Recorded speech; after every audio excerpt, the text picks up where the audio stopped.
Hello दोस्तों, नमस्कार। स्वागत है आप सभी का एजुकेशन मंत्रा में। दोस्तों, इस वीडियो में हम बात करने वाले हैं 33,000 पदों पर भर्ती प्रक्रिया की। जी हाँ दोस्तों, 33,000 पदों पर जो विज्ञापन है वो जल्द निकल के आएगा और जो रास्ता है वो साफ हो चुका है।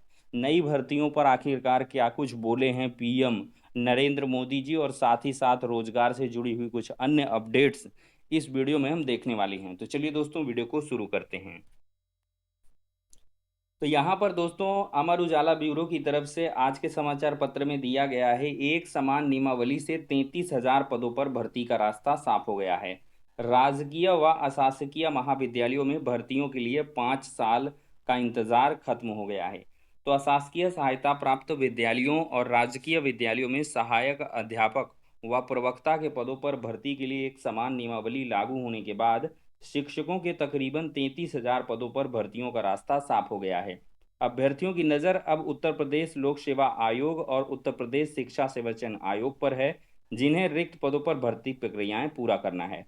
माध्यमिक शिक्षा विभाग की ओर से उत्तर प्रदेश लोक सेवा आयोग एलटी ग्रेड सहायक अध्यापक और प्रवक्ता की कुल 8,905 पदों का अधियाचन भेजा जा चुका है, जिसमें एलटी ग्रेड के 7,258 पद और प्रवक्ता के 1,647 पद हैं।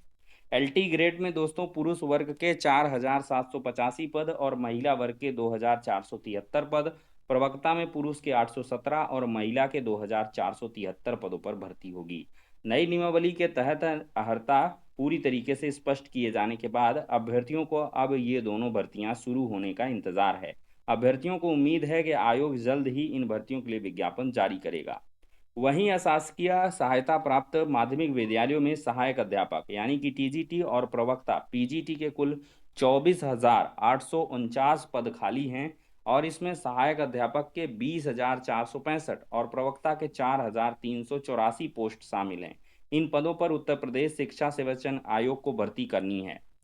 दोस्तों, देखा जाए, हालांकि आयोग को अभी इन पदों का अधियाचन नहीं मिला है, लेकिन आयोग के प्रतिनिधि रिक्त पदों पर भर्ती प्रक्रिया शुरू करने के लिए 3 बार माध्यमिक शिक्षा विभाग के अफसरों के साथ बैठक कर चुके हैं।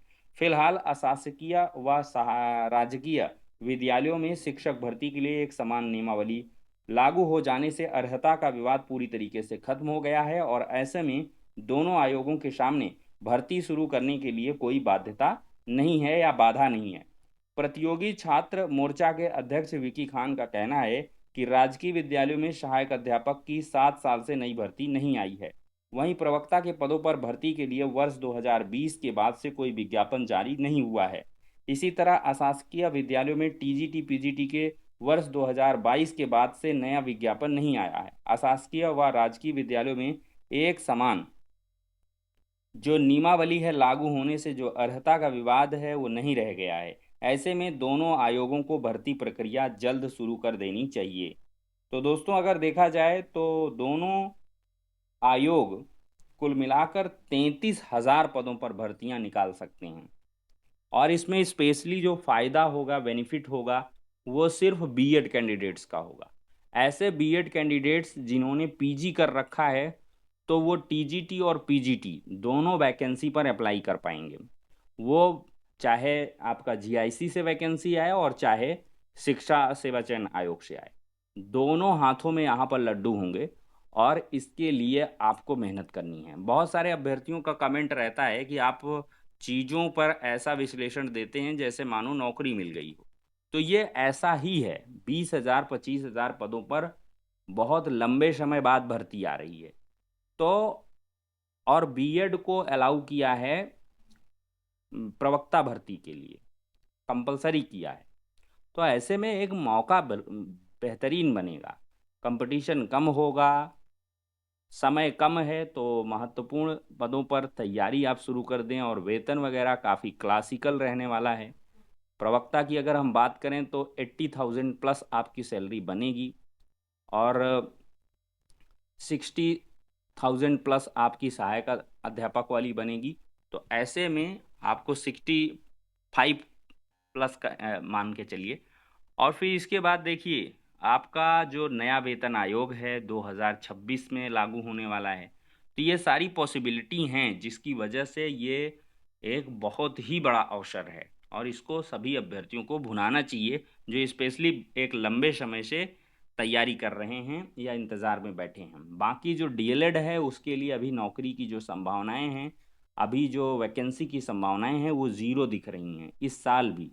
अभी साल शुरुआत ही हुआ है, अप्रैल मंथ ही ख़त्म हो रहा है, लेकिन जो पूरा साल का घटनाक्रम है उसके हिसाब से देखा जाए तो जो नई प्राथमिक शिक्षक भर्ती है 2025 में उसके आसार दिखाई नहीं पड़ रहे हैं।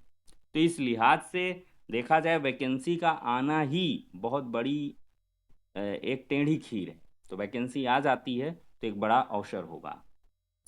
बाकी दोस्तों 51,000 युवाओं को मिली सरकारी नौकरी, पीएम ने बांटे नियुक्ति पत्र। 15वें रोजगार मेले का देश भर में हुआ आयोजन।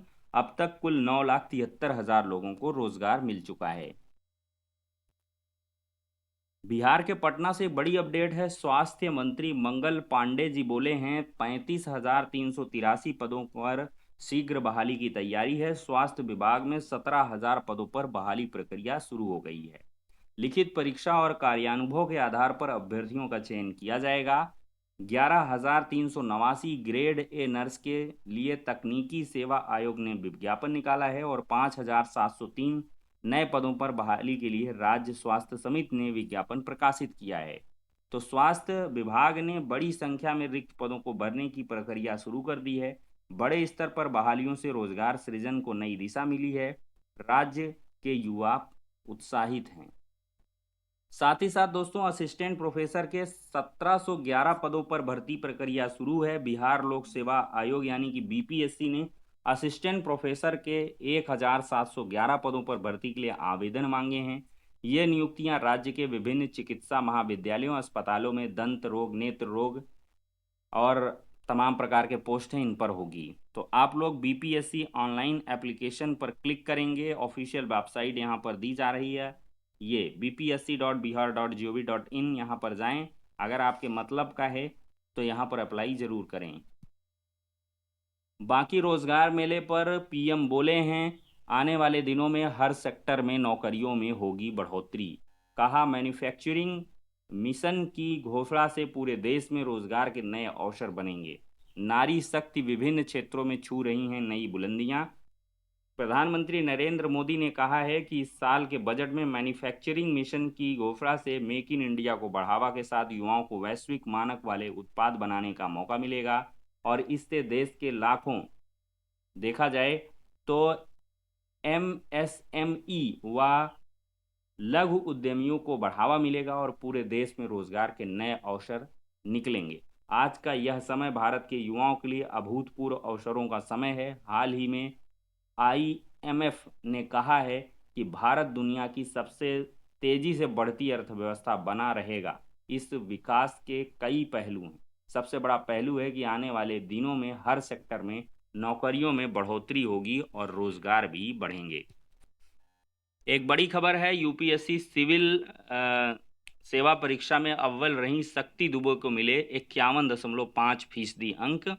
शीर्ष 5 उम्मीदवारों का अंक आप देख सकते हैं। शक्ति दुबे, हर्षिता गोयल, डोंगरे अर्चित पराग, शाह चिराग और आकाश गर्ग का सबका 50% प्लस ही मार्क है। तो ठीक है दोस्तों, इस वीडियो में इतना ही। नेक्स्ट में मिलते हैं।